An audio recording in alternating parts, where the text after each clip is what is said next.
ফ্যাসিবাদ মুক্ত, দুর্নীতি মুক্ত একটি সুন্দর সমাজ বিনির্মাণের পথে আপনারা অগ্রসর হন।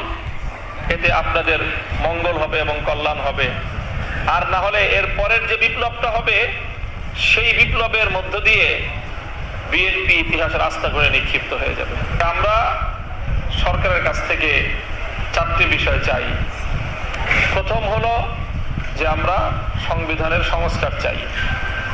কোনো যদি কিন্তু ছাড়া এই সংবিধানে সংশোধনীর এই ব্যাখ্যা ছাড়াই যেই সংস্কারের দাবি উঠেছে, যেই সংস্কারের কথা বিএনপি তার 31 দফার যে নির্বাচনী তার যে ইশতেহার ছিল সেখানেও সে ব্যক্ত করেছে, সেই সংস্কারটাই করতে হবে। অন্যথায় আমাদের বিরোধী দলীয় চিফ হুইপের ভাষায়, আজকে সভাপতির ভাষায়, তাহলে আমরাও আবার সেই সংবিধান পুনর্লিখন নতুন করে রচনা করার পথে হাঁটব। এটা শুধু নাহিদ ইসলাম এলাকার কথা নয়, এটা আমাদের সবার কথা। স্পষ্ট বার্তা বিএনপির প্রতি যে সংবিধান সংস্কার না করেন আমরা সংবিধান আবার পুনর্লেখন করব ইনশাআল্লাহ। আমরা দ্বিতীয় যে আমাদের বাংলাদেশের মানুষের যে অভিপ্রায়, বিপ্লবের যে অভিপ্রায়, সেটা হলো আমরা ক্ষমতার বিকেন্দ্রীকরণ চাই এবং আমরা ক্ষমতার মধ্যে একটা ভারসাম্য চাই। এই ক্ষমতার বিকেন্দ্রীকরণ এবং ভারসাম্য আনয়নের জন্যই প্রধানমন্ত্রীর হাত থেকে প্রায় 5টা গুরুত্বপূর্ণ নিয়োগের দায়িত্ব রাষ্ট্রপতির হাতে ন্যস্ত করার প্রস্তাবনা করা হয়েছে, জুলাই সনদের মধ্যে অন্তর্ভুক্ত করা হয়েছে।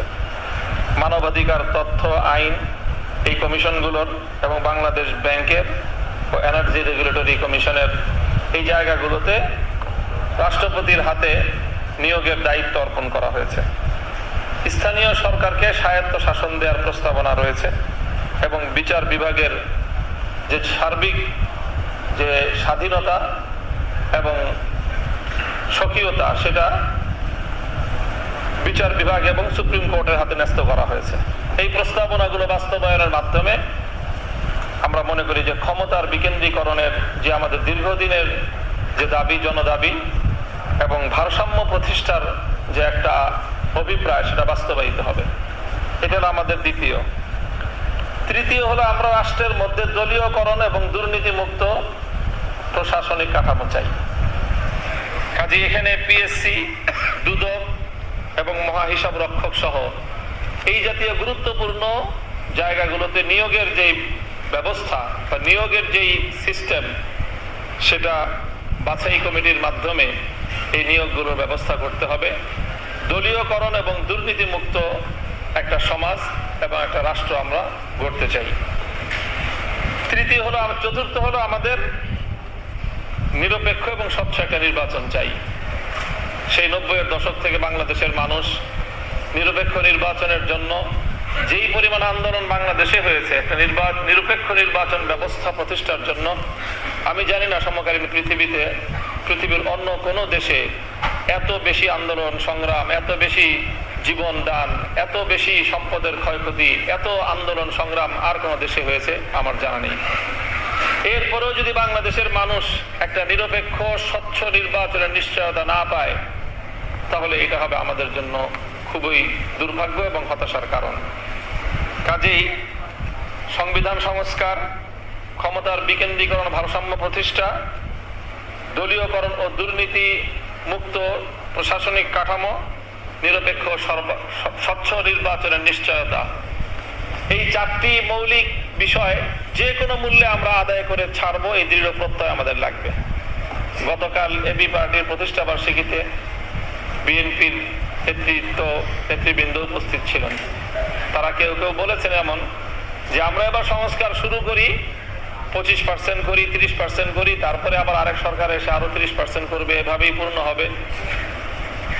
সেই কথাটা ধরেই বলতে চাই, যদি অনেক দাবি আছে, জুলাই সনদ এবং গণভোটের যে বিষয়গুলি বাস্তবায়ন হওয়ার কথা, দ্বিকক্ষের উচ্চকক্ষ যেই পিআর পদ্ধতিতে হওয়ার কথা, এই সব বিষয়গুলোকে সামনে রেখে জনতার যে মৌলিক চাহিদা, বিপ্লবের যে মূল অভিপ্রায়, একটা সুন্দর, স্বচ্ছ এবং নিরপেক্ষ, দলীয়করণ মুক্ত, ফ্যাসিবাদ মুক্ত দুর্নীতি মুক্ত একটি সুন্দর সমাজ বিনির্মাণের পথে আপনারা অগ্রসর হন।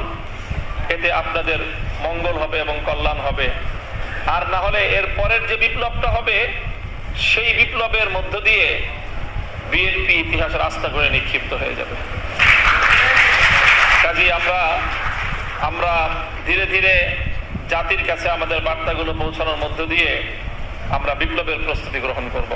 আসসালামু আলাইকুম ওয়া রাহমাতুল্লাহ।